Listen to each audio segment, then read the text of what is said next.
మీ business ఏదైనా మీ ఊర్లో promotion చేయాలంటే అది సుమన్ టీవీతోనే సాధ్యం. ఇప్పుడే సంప్రదించండి. దగ్గుమల్ల ప్రసాదరావు 2 నెలల క్రితం చిత్తూరు జిల్లాలో తీవ్ర చర్చనీయాంశంగా మారినటువంటి పేరు.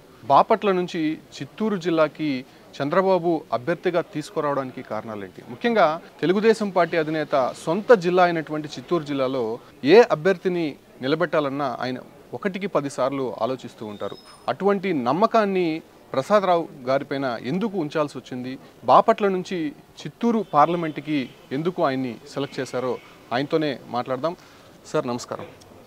సార్, ఎన్నికలు ఎలా జరుగుతున్నాయి? నిజంగా చిత్తూరు జిల్లాలో ఎక్కడా లేని విధంగా ప్రతిసారి కూడా ఒక హాట్ టాపిక్గా మారుతూ ఉంటుంది ఎలక్షన్స్ అనేది. అటువంటి జిల్లాలో మీరు పనిచేస్తున్నారు, ప్రస్తుతం ఎన్నికల బరిలో పోటీ చేయబోతున్నారు. ఇక్కడ వారితో ఎలా నడుచుకొని ముందుకు వెళ్తున్నారు? ముఖ్యంగా అందరూ కలుపుకునేటువంటి పరిస్థితి చిత్తూరు జిల్లాలో ఉండదు. మిమ్మల్ని చూస్తే 7 నియోజకవర్గాలకు సంబంధించినటువంటి అందరూ కూడా కలిసి మీ వెంట నడుస్తున్నారు. ఏంటి సార్, ఎట్లా నడుస్తుంది? చిత్తూరు జిల్లాకి నేను ఒక 1.5 మంత్ క్రితం వచ్చాను. వచ్చిన వెంటనే ఇన్స్టెంట్గా రాజకీయంగా నన్ను యాక్సెప్ట్ చేశారు ఇక్కడ. ఎట్లా అని నేను కూడా ఫస్ట్ ఆశ్చర్యంగా ఉంది. ఇదేంటి ప్రసాదరావు తెలియకుండానే ఇంత పొలిటికల్ యాక్సెప్టెన్స్ వచ్చిందని. తీరా చూస్తే చిత్తూరు జిల్లా తెలుగుదేశం పార్టీ క్యాడరు వండర్ఫుల్గా ఉంది. ఆశ్చర్యపడే అంత క్యాడర్ ఉంది ఇక్కడ. దాంతో వాళ్ళు ఇది ప్రసాదరావా, ఇంకొక రావా, వెంకయ్య అనేది ఏమి ఉండదు. ఎవరు వచ్చినా వాళ్ళు రెడీగా యాక్సెప్ట్ చేయడానికి ఉన్నారు. అయితే ఈ 1.5 ఇయర్లో అప్పుడు నన్ను పార్టీ వ్యక్తిగా యాక్సెప్ట్ చేశారు. ఇప్పుడు నేను కూడా స్ట్రైట్స్ లోపలికి వెళ్ళిపోయాను.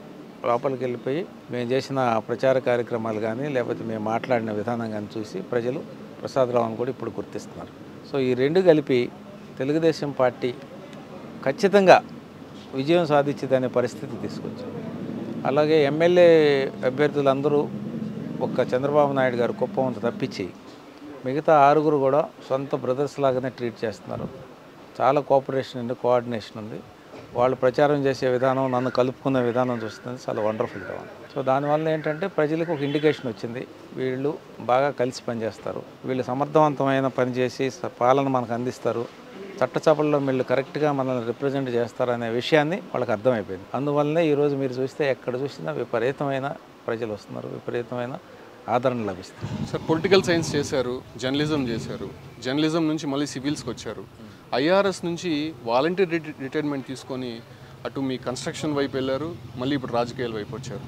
కన్స్ట్రక్షన్లో ఉన్నప్పుడు మంచి లాభాలే వస్తున్నాయి, అంతా సక్సెస్ఫుల్ స్టోరీ అనేటువంటి మీకు రాజకీయాల్లో వచ్చి అందరి దగ్గర మాటలు వినిపించుకోవాలి, ఒక రచ్చుగా ఉంటుంది రాజకీయాలంటే, ఎందుకు మనకెందుకు అనేటువంటి ఆలోచన ఒకసారి కూడా కలగలేదా? రాజకీయాలు రచ్చుగా ఉండే విషయం, మనం బాగుంటే అందరూ బాగుంటారండి. మనం కానీ నిజంగా రాజకీయం చేసి కొంచెం గొడవలు పడదడితే అవతలాడు కూడా వస్తారు. అట్లా కాకుండా మనం ఒక ఎంపీ అభ్యర్థి ఏం చేయాలి, ఆయన విధులు ఏంటి అనేది కానీ దృష్టిలో పెట్టుకుంటే ఇట్లాంటివి ఏం జరగదు. సో ఈ గొడవలు ఏంటంటే వీళ్ళకి రాజకీయంగా నేపథ్యంగా ఉండి తప్పులు చేసేవాళ్ళకి వస్తాయి. కానీ నేను ఫ్రెషర్ ఇక్కడ, నాకేం నేపథ్యం లేదు కాబట్టి అట్లాంటి సమస్యలు నాకేం ఎదురుగా లేదు. మేము ఖచ్చితంగా సమర్థవంతమైన పాలన అందించడానికి చంద్రబాబు నాయుడు గారు ఎట్లయితే ఉన్నారో మేము నియోజకవర్గాల వల్ల మేము కూడా అంత కమిటెడ్గా ఉన్నాం. అది ఒక్కటే కారణం, వేరే. మీరు అడిగినట్లు ఫస్ట్ పొలిటికల్ సైన్స్ చేసినా ఏది చేసినా ముందు మనకు ఉద్యోగం కావాలి. ఆ ఉద్యోగం కావాలని ముందు జర్నలిజం ట్రై చేశాను, అక్కడ నాకు వైబుల్గా అనిపించలేదు. అంటే నాకు నా మంత్లీ లైఫ్ గడపడానికి కూడా సరిపడిన జీతాలు రాలేదు. కాబట్టి దీనిలోకి వచ్చేసాను. కాంపిటేటివ్ ఎగ్జామ్స్ రాసి బాగుంది. కొంచెం ఒక మంచి పరిస్థితి వచ్చినప్పుడు మా అబ్బాయి Radhe constructions India private limited company పెట్టారు. Construction of independent houses, apartments కడతారు. బాగా కమిటెడ్గా పనిచేస్తున్నాడు. దానిలో మా డాటర్ కూడా రాజీవ్ అని, ఆమె కూడా ఎంఎస్సీ సైకాలజీ చదివింది. ఆమె కూడా దీనిలో వన్ ఆఫ్ ది డైరెక్టర్స్. ఇద్దరు కలిసి బాగా పనిచేస్తున్నారు. ఆ టైంలో నేను 2019లో స్కోప్ బాగా పెరుగుతుంది, మీరు కూడా వచ్చి మాకు హెల్ప్ చేస్తే బాగుంటుంది, ఫైనాన్స్ అకౌంట్స్ ఎనీవే అది మీ సబ్జెక్ట్ కాబట్టి అంటే నేను రిజైన్ చేసి జాయిన్ అయ్యాను. Company was doing wonderful, vertical growth ఉంది. ఆ స్టేజ్లో ఫైనాన్షియల్ కన్సాలిడేషన్ వచ్చిన తర్వాత ఇంకా కొంచెం సమాజం వైపు చూడాలి. నేను మొదటి నుంచి కూడా సమాజం ఇంట్రెస్ట్ ఉంది నాకు, సర్వీస్ చేస్తూ ఉంటాను. పర్టికులర్లీ మేము మార్జినల్ సెక్షన్స్ నుంచి వచ్చాం కాబట్టి వాళ్ళందరికీ నేనేమి హెల్ప్ చేయగలను చేస్తూ వచ్చాను. ఇప్పుడు గవర్నమెంట్ ప్లాట్ఫామ్ వాడుకొని సొసైటీలో ఈ మార్జినల్ సెక్షన్స్కి బాధలో ఉన్నవాడికి హెల్ప్ చేస్తే బాగుంటుంది కదా ఉద్దేశంతో వచ్చాను. సార్, ఐఆర్ఎస్లో ఇన్కమ్ ట్యాక్స్ జాయింట్ డైరెక్టర్గా పనిచేశారు. దాని తర్వాత కన్స్ట్రక్షన్ ఫీల్డ్కి వెళ్ళారు. బాగా డబ్బులు ఉన్నాయి, సోషల్ సర్వీస్ బాగా చేస్తున్నారు అనేటువంటి విషయాన్ని మా దృష్టికి వచ్చింది. ముఖ్యంగా రాజకీయాల వైపు రావడానికి కారణం? ముఖ్యంగా రాజకీయాల్లోనే ఉండి సర్వీస్ చేయాలా? అటు మీరు సోషల్ సర్వీస్ అనేది మామూలుగా కామన్గా చేస్తూనే ఉన్నారు, అది కూడా తెలుగుదేశం పార్టీ వైపే ఎందుకు రావాల్సి వచ్చిందంటే ఏం చెప్తారు? రాజకీయాల వైపు అనేది మనం వ్యక్తిగతంగా చేస్తే చాలా తక్కువ చేయగలం అనేది, లేదా ఒక ఆర్గనైజేషన్ లాగా ట్రస్ట్ సొసైటీ లాగా చేస్తే అది కూడా లిమిటెడ్గా ఉంటుంది. అదే రాజకీయ దానిలో చేస్తే మీరు ఎంపీగా కానీ ఎలక్ట్ అయినా కానీ లేకపోతే ఇంకేదైనా పదవి తీసుకుని మీరు గవర్నమెంట్ ప్లాట్ఫామ్ని వాడుకొని చాలా పెద్దగా చేయొచ్చు. ఎంతోమంది ప్రజలు మన మీద హోప్ పెట్టుకొని ఉంటారు, అవన్నీ చేయొచ్చు. మనం అనుకున్న ఆబ్జెక్టివ్స్ అన్నీ వచ్చేస్తాయి. సో ఆ ఉద్దేశంతో వచ్చాను తప్పితే వేరే అల్టీరియర్ మోటివ్స్ అంటే ఏం లేదు. టీడీపీని ఎంచుకోవడానికి కారణం? టీడీపీని ఎంచుకోవడానికి కారణం మనకు యాజ్ ఇట్ ఈజ్ మీరు చూస్తున్నారు చంద్రబాబు నాయుడు గారిని. ఆయన 1999-2000 నుంచి కూడా ఆయన చాలా వైబ్రెంట్ ముఖ్యమంత్రి. మీరు గమనిస్తే సాఫ్ట్వేర్ ఇండస్ట్రీని ఈరోజు ఈ స్థితికి ఉంది అని అంటే చంద్రబాబు నాయుడు గారు మొదలు. చంద్రబాబు నాయుడు గారు ఆ రోజు 2020 విజన్ పెట్టేసి చేయబట్టి దానిలో అన్నీ ఫుల్ఫిల్ చేయబట్టి ఈరోజు మనం లక్షల ఉద్యోగాలు పడుతున్నాం. మీరు గమనిస్తే పూర్తిగా నిరుద్యోగం నుంచి బయటపడ్డామంటే సాఫ్ట్వేర్ ఉద్యోగాలు ఎక్కువైంది. అలాగే మనం ఎంత లేదన్నా ఇండియన్ ఎక్స్పోర్ట్స్ సాఫ్ట్వేర్ ఎక్స్పోర్ట్స్ మీద ఆధారపడి మన ఫారిన్ కరెన్సీ రిజర్వ్స్ దగ్గర 50% సాఫ్ట్వేర్ ఎక్స్పోర్ట్స్ నుంచి. సో ఇన్ని రంగాల్లో ఉన్న చూడండి ఆయన బీజం వేశాడు కాబట్టి ఇది వస్తుందని నేను అప్పుడే గమనించాను. తర్వాత ఆయన స్పోర్ట్స్ రంగంలో కూడా ASIAN గేమ్స్ కండక్ట్ చేశారు. అసలు మనకు స్పోర్ట్స్ అంటే తెలియని టైంలో కండక్ట్ చేసి మేము ఒలింపిక్స్ కూడా చేయగలమని ఒక సమర్థతను చూపించేశారు. సో ఈ విధంగా అడ్మినిస్ట్రేషన్లో అన్ని రకాలుగా ఒక రకం ఏంటి స్త్రీల కోసం డ్వాక్రా గ్రూప్స్ పెట్టారు. వాళ్ళకి వ్యక్తిగతంగా ఆర్థిక స్వతంత్రం ఉంటే స్త్రీ బాగుపడుతుంది అనే విషయాన్ని కాబట్టి డ్వాక్రా స్కీమ్స్ పెట్టారు. అలాగే ఆయన వెల్ఫేర్ స్కీమ్స్ కూడా బోల్డ్ అని పెట్టారు. మనకి ఏ గ్రూప్కి పెట్టలేదు. ముస్లిమ్స్కి 4% రిజర్వేషన్ ప్రపోజ్ చేశారు. అలాగే ప్రతి పండగకి రంజాన్ తోఫా లాంటివి ఇచ్చారు. తర్వాత వాళ్ళు హజ్ వెళ్ళడానికి హజ్ భవన్స్ కట్టారు కన్వీనియంట్గా. అలాగే క్రిస్టియన్స్ కూడా క్రిస్టియన్ భవన్స్ కట్టారు. వాళ్ళు జెరూసలేం వెళ్తారు, హోలీ ప్లేస్. తర్వాత వాళ్ళ జీవన విధానం ఎట్లా బాగుండాలని చెప్పి ఆయన బాగా ఆలోచించి ఎప్పుడు అభివృద్ధి గురించి ఆలోచించే వ్యక్తి. అట్లాంటి వ్యక్తిని నేను రాజకీయంలోకి వచ్చి చేరాలని అంటే అట్లాంటి వ్యక్తితో ఉండటమే బెటర్ అనిపించింది. ఆలోచన లేనివాళ్ళు, ఒక ప్లాన్ లేనివాళ్ళు, సమర్థమైన పాలన అందించలేని వాళ్ళు, అసలు విషయాలే అర్థం కాని వాళ్ళతో వెళ్ళటం కంటే ఇది చాలా బెటర్ అనిపించింది. మీరు సాఫ్ట్వేర్ ఫీల్డ్ అనేసి అని చెప్పారు.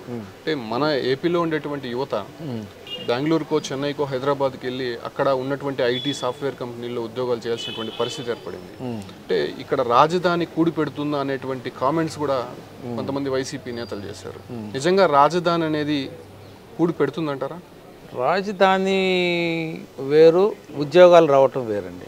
రాజధాని అనేది అది మనకి ఒక క్యాపిటల్గా ఉండి పరిపాలన సరిగా సమర్థమైన పరిపాలన ఇవ్వడానికి మనకు వస్తుంది. మీరు రాజధానిలో ఏమేమి ఉంటాయి? అసెంబ్లీ ఉంటుంది, ఎగ్జిక్యూటివ్ ఉంటుంది అండ్ జ్యుడిషియరీ ఉంటుంది. ఇన్కమ్ సోర్స్ అనేది కొంత జనరేట్ అవుతుంది కదా సార్, దాన్ని బేస్ చేసుకొని. రాజధాని వచ్చినందువల్ల ఇన్కమ్ సోర్స్ డెవలప్ కాదండి. ఇన్కమ్ సోర్స్ డెవలప్ అయ్యేది పరిశ్రమలు వస్తాయి. ఆ పరిశ్రమలు అనేది పెట్టడంలో ప్రస్తుతం ఉన్న ప్రభుత్వం ఫెయిల్ అయిపోయింది. ఎందుకు పరిశ్రమలు పెట్టలేకపోతున్నారు అంటే పెట్టుబడులు లేవు, మనకి ఓన్ సోర్స్ కూడా లేదు. పెట్టుబడులు ఎందుకు రావట్లేదంటే ఏదో చీమకథలా ఉంది. పెట్టుబడులు ఎందుకు రావట్లేదంటే మీరు పెట్టుబడిదారులు వచ్చి పెట్టుబడి పెట్టేంత వాతావరణాన్ని కల్పించలేకపోయారు. పరిపాలనలో వాతావరణం ఎలా ఉంటుందంటే సమర్థవంతమైన పాలన ఉండాలి, ఆర్థిక పరిస్థితి బాగుండాలి, ఇన్ఫ్రాస్ట్రక్చర్ డెవలప్మెంట్ ఉండాలి. పెట్టుబడి పెట్టేవాడు ఇవన్నీ చూసుకుంటాడు. ఈ లేనప్పుడు వందల కోట్లు పెట్టి పెట్టుబడి రారు. ఎవరు బాగుంటే అక్కడికి వెళ్ళి పెట్టుకుంటాడు. అదే మనకు ముఖ్యమైన కారణం. మైక్రోసాఫ్ట్ లాంటి వాళ్ళు, అమెజాన్ లాంటి వాళ్ళు వచ్చి హైదరాబాద్లో పెడుతున్నారు. ఆంధ్రప్రదేశ్లో వాళ్ళు విజయవాడ కానీ విశాఖపట్నం కానీ తిరుపతి గురించి కూడా ఆలోచించలేకపోతాం. ఇదే ప్రధానమైన కారణం. అంటే గతంలో చాలా డెవలప్మెంట్ జరిగింది అంటారు తెలుగుదేశం పార్టీ పీరియడ్లో. ఐటీ సెక్టార్ కానీ, సాఫ్ట్వేర్ రంగం కానీ, మన చిత్తూరు జిల్లాకు సంబంధించి శ్రీ సిటీ లేకపోతే రేణిగుంట పరిశ్రామిక వాడలో అనేకం వచ్చాయి. సో వాటన్నిటిని కూడా అభివృద్ధి చేసుకోవాల్సినటువంటి అవసరము, బాధ్యత మీ పైన ఎక్కువ కూడా ఉంటుంది ఒక ఎంపీగా. సో అదే కాకుండా మీరు ప్రాతినిధ్యం వహించేటువంటి చిత్తూరు జిల్లాకి బెంగళూరు, చెన్నై కనెక్టివిటీ 6 లైన్స్ కూడా ఉంది. దాంతోపాటు కూడా దగ్గరగా పోర్టు మనకు అందుబాటులో ఉంది. పైగా ఇక్కడ మామిడి రైతులు ఇక్కడ నుంచి ఎగుమతి అయ్యేటువంటి సందర్భాలు కూడా ఎక్కువ కూడా కనిపిస్తుంటాయి. సో వాటన్నిటిని ఎలా మీరు ముందుకు తీసుకెళ్ళబోతున్నారు? ఇక్కడ మామిడి రైతులు ఉన్నది వాస్తవం అండి. వీళ్ళు మ్యాంగో పల్ప్ తయారు చేస్తారు ఎక్కువ. సో దానికి రేట్ వచ్చిన వరకు కాపాడుకోవాలంటే కోల్డ్ స్టోరేజెస్ అవసరం వాళ్ళకి, లేదా ఎక్స్పోర్ట్ చేసుకోవాలంటే ఆ క్వాలిటీ చేసిన ప్రొడ్యూస్ ఇవ్వాలి వాళ్ళకి. అలాగే 6 వే ఎప్పుడైతే పడిందో ఆ బెల్ట్ అంతా పరిశ్రమలు పెట్టుకునే అవకాశం ఉంది. ఎందుకంటే మెడ్రాస్లో మంచి మంచి ఇండస్ట్రీస్ ఉన్నాయి. ఆటోమొబైల్ ఇండస్ట్రీ ఉంది, ఫార్మా ఉంది, మ్యానుఫ్యాక్చరింగ్ ఉంది, ఇంజనీరింగ్ ప్రోడక్ట్స్ ఉన్నాయి. వీటన్నిటికి కావాల్సిన పార్ట్స్ తయారు చేసుకునేది ఒక 100 కిలోమీటర్ల యువతలకు వస్తే మనం ఉన్నాం. As it is metropolitan governments 100 కిలోమీటర్ల లోపల ఇండస్ట్రీస్ పెట్టొద్దని వాళ్ళు ఒక నిర్ణయం తీసుకున్నారు.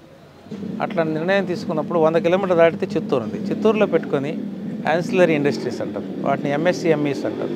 దానిలో నుంచి కొన్ని పార్ట్స్ వాళ్ళతో అగ్రిమెంట్ చేసుకొని సప్లై ఉంటాయి. వీళ్ళకి సేల్ ప్రాబ్లం ఉండదు, ఇండస్ట్రీ డెవలప్ అవుతుంది, ఎంప్లాయ్మెంట్ కూడా క్రియేట్ అవుతుంది. మేము ఆ దృష్టితో పనిచేయాలని ప్రయత్నం చేస్తున్నాం. మేము రావడమే ఫస్ట్ చేసేది ఆ కారిడార్ని ఎలా చేద్దామని. అంటే యాజ్ ఇట్ ఈజ్ చంద్రబాబు గారికి తెలుసు సాఫ్ట్వేర్ ఇండస్ట్రీని ఎంత బాగా తీసుకురావచ్చు. ఆయన బహుశా సాఫ్ట్వేర్ ఇండస్ట్రీ హబ్ తయారు చేస్తారేమో నాకు అనిపిస్తుంది. సార్, ముఖ్యంగా రాబోయే రోజుల్లో చాలా క్రూషియల్గా ఉంటుంది. 13 రోజులు కూడా ఎన్నికలు దగ్గర పడుతున్నాయి.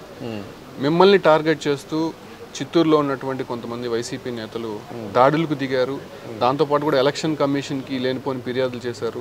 మీ పైన రైట్స్ కూడా జరిగాయని చెప్పి వింటున్నాం. నిజమే అంటారా? అవునండి, మా మీద ఇల్లు సెర్చ్ కూడా జరిగింది. సెర్చ్ వితౌట్ వారెంట్ కూడా చేశారు. తర్వాత దడిపిస్తున్నారు. తర్వాత మాకు సంబంధించిన వ్యక్తులను కూడా దాడి చేశారు, కొట్టారు. అయితే మాకు అర్థం కాని విషయం ఏంటంటే ఇవన్నీ కూడా ఎమ్మెల్యే అభ్యర్థులు చేసుకోవాల్సిన పని ఎంపీ మీద ఎందుకు వస్తున్నారో నాకు తెలియట్లేదు. అసలు ఎంపీ దగ్గర సెర్చ్ చేయాల్సినంత డబ్బు కానీ, సెర్చ్ చేస్తే దొరికే లిక్కర్ కానీ ఇక్కడేం ఉండదు. మేము ఓన్లీ ఎమ్మెల్యేలు చేసిన పని మీద అడిషనల్గా మాకేమైనా ఓట్లు వస్తాయని ప్రయత్నం చేస్తాం. అదర్వైజ్ ఎమ్మెల్యే తెచ్చిన ఓట్లతో ఎంపీ గెలిచిపోతాడు.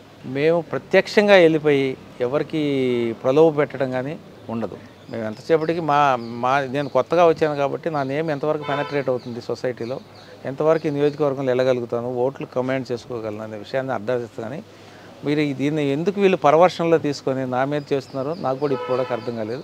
అదంతా కూడా ఇల్లీగల్గా చేస్తున్నాం, లీగల్గా చేసే యాక్టివిటీ కాదు. సార్, ఏం చెప్పబోతున్నారు చిత్తూరు పార్లమెంటు ప్రజలకి? అంటే ఇంతకుముందు జరిగినటువంటి అభివృద్ధి మీరు దృష్టిలో ఉండే ఉంటుంది. మీరు చిత్తూరు పార్లమెంట్కి ఎంపీగా అయితే కేంద్రం నుంచి తీసుకురావాల్సినటువంటి బకాయిలు కానీ, ఇలాంటి ఇండస్ట్రీస్కి సంబంధించి కానీ వాళ్ళకి ఎటువంటి భరోసా అయిపోతున్నారు? కేంద్రం నుంచి వచ్చే ఫండ్స్ అన్నీ చిత్తూరుకి తీసుకొస్తానండి. అక్కడ వస్తున్న సబ్సిడీ మీద ఇచ్చే ఇండస్ట్రియల్ పాలసీని తీసుకొని ఆ ఇండస్ట్రీస్ని ఇక్కడ తీసుకొస్తాం.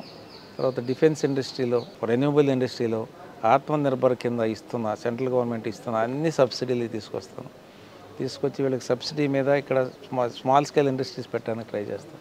దానివల్ల ఏంటంటే మోర్ ఎంప్లాయ్మెంట్ క్రియేట్ అవుతుంది. తర్వాత ప్రోడక్ట్ కూడా సేలబిలిటీ ఈజీ అవుతుంది. డిఫెన్స్ అయితే సెంట్రల్ గవర్నమెంట్ సప్లై చేస్తారు, సోలార్ అయితే మనకు పవర్ ఎనర్జీ సేవ్ అవుతుంది. అలాగే వీళ్ళకి కూడా డబ్బులు కట్టే పద్ధతి తగ్గుతుంది. సో అట్లాంటి ఆటోమొబైల్ పార్ట్స్ పెడితే ఆటోమొబైల్ సేల్స్ ఉంటాయి. సో దీనివల్ల ఏంటంటే లిక్విడిటీ పెరుగుతుంది, ఎంప్లాయ్మెంట్ పెరుగుతుంది, ఇండస్ట్రియల్ జోన్ తయారైపోతుంది. సో ఇదే చేద్దాం అనుకుంటున్నాం. వ్యవసాయదారులకు కూడా నీరు అందించే మార్గం చూద్దాం అనుకుంటున్నాం.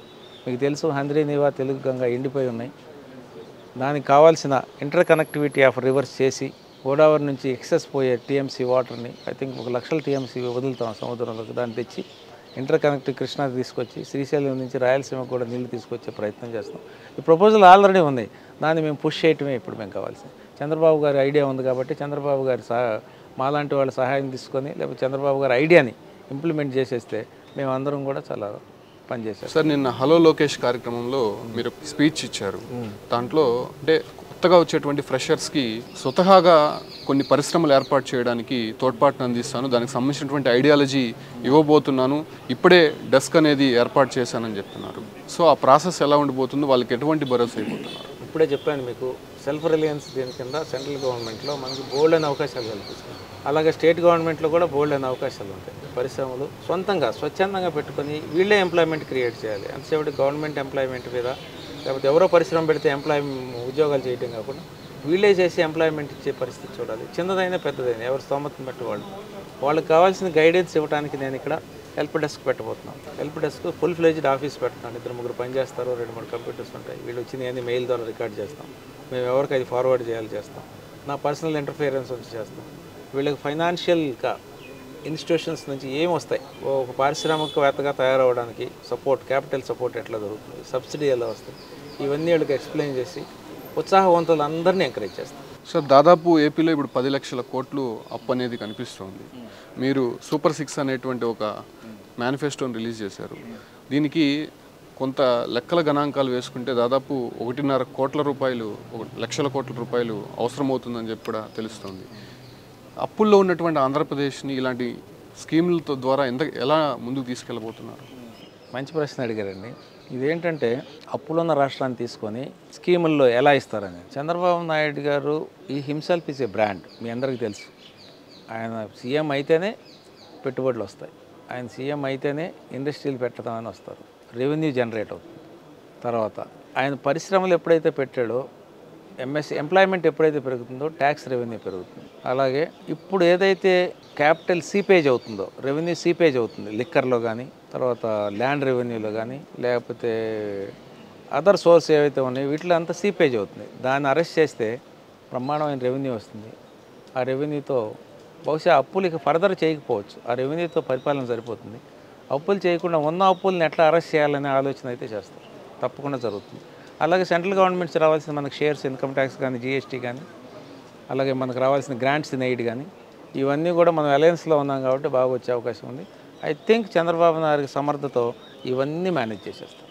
సార్ ఫైనల్గా అంటే బీజేపీ పొత్తులో భాగంగా ఉంది కాబట్టి కొంత ముస్లిం ఓట్లు గల్లంత అయ్యేటువంటి అవకాశం ఉంది, అటు డైవర్ట్ అయ్యేటువంటి అవకాశం ఉందనేటువంటి అపోహ చాలా వరకు కూడా జరుగుతుంది. వాళ్ళకేం భరోసా అయిపోతున్నారు? ముస్లిం ఓట్స్ పోతుందనే అపోహ అయితే ఉందండి. కానీ మేము చెప్తున్నాం ప్రతి చోట, చంద్రబాబు నాయుడు గారు ఎవ్వరికి ఏ వర్గానికి కూడా అన్యాయం చేయరు, న్యాయమే చేస్తారు. మనం గతంలో చూసాం, మేము ఇప్పుడే చెప్పినట్టు వాళ్ళకి అన్ని విధాలైన సపోర్ట్ చేశారు, ఏ వర్గాన్ని వదలరు. కాబట్టి ఇప్పుడు కూడా బీజేపీ అలయన్స్ ఉండొచ్చు, కానీ బీజేపీ అడ్మినిస్ట్రేషన్ చేసేసి వీళ్ళకి అన్యాయం చేస్తానే అపోహ తప్పు. ఇది ఖచ్చితంగా వీళ్ళందరికీ ఎవరికి అన్యాయం జరగకుండా న్యాయం జరిగేదే చూస్తారు. ఆయన ఎంతసేపటికి న్యాయమైన పరిపాలన చేయాలని చూస్తాడు. ఎవరికి అన్యాయం జరిగినా ఆయన భరించలేడు, ఫస్ట్ ఎవరైనా చేసినా భరించలేడు, మీరు గమనిస్తూ ఉంటారు. కాబట్టి ఆ పరిస్థితి రాదు.